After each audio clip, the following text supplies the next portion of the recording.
You are now ready to move on to your poster.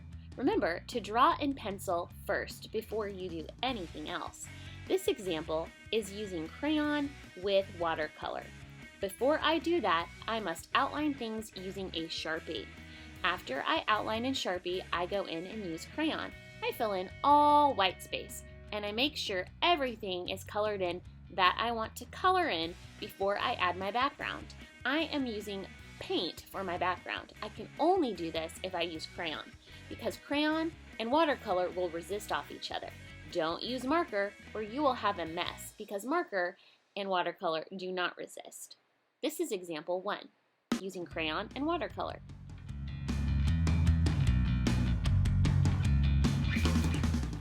Think about letter design. Do you want bubble letters or thin straight letters? Don't forget to make your letters clear and easy to see, but also leave room for your drawing.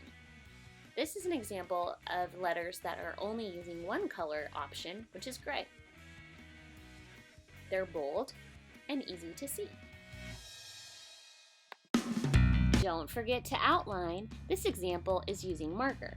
You can use Sharpie along with marker if you'd like. You can also just use marker. You don't need to use Sharpie with marker.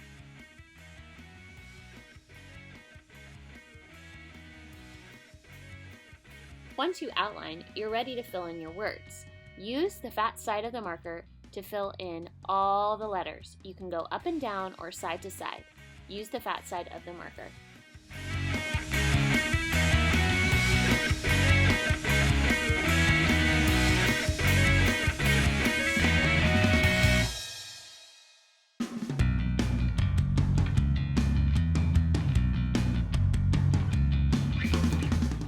As you use marker, think about what you would do to the background. Now you can fill in the background with marker as well.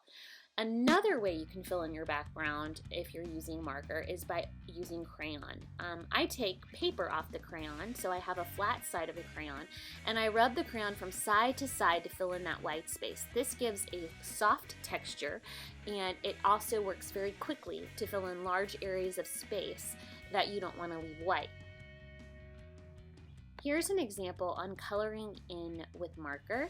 Go from side to side using the fat side of your marker. You can turn your paper the other way, and that line motion is going up and down, and this covers space quickly without your hand getting tired. Sometimes when you scribble, it will make your hand really tired. So I want you to focus on making one straight line going all the way to the edge. You can go side to side or up and down. This example you see here is going from side to side. Many of you have large areas of sky that you want to fill in. One way that you can fill in a sky is by taking paper off a crayon and using the side of the crayon and rubbing it gently from side to side. This fills in large areas of white space quickly with a crayon. So I'm going from side to side and I'm filling in that area quickly, but it also creates a nice background for a sky. That's rubbing your crayon from side to side in one direction.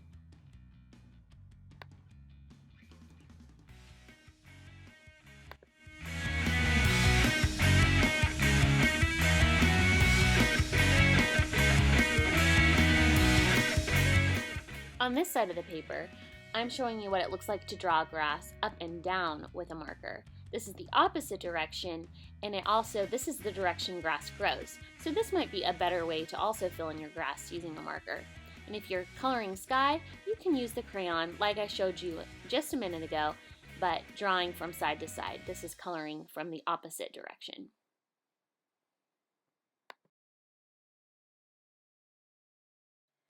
Now the last step, when your poster is completely done, everything is neatly colored in, you will get this form from your teacher. You will take this form home, sign the information listed here. Your name, your email, your parent's name, your mother's name, and your parents' email, and your address. This is important because if you're a winner, they will need to get in touch with you. You won't get junk mail in the mail, and if your parents ask why you need to fill this out, tell them it is for the trash poster contest to contact you in case you're a winner. Now, you'll probably need help with this to ask your parents for this information. Bring it back to school, you'll cut it out, and we'll glue it into the corner of your poster. It needs to be in the right side corner. We're going to use a glue stick to glue this on instead of tape. So with a glue stick, flip over your form on the back,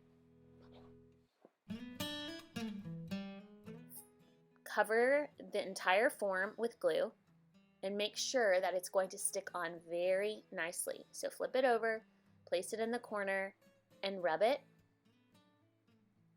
and make sure that it's firmly attached. This is so they can contact you if you are a winner in the contest. And that is the last step to completing your poster.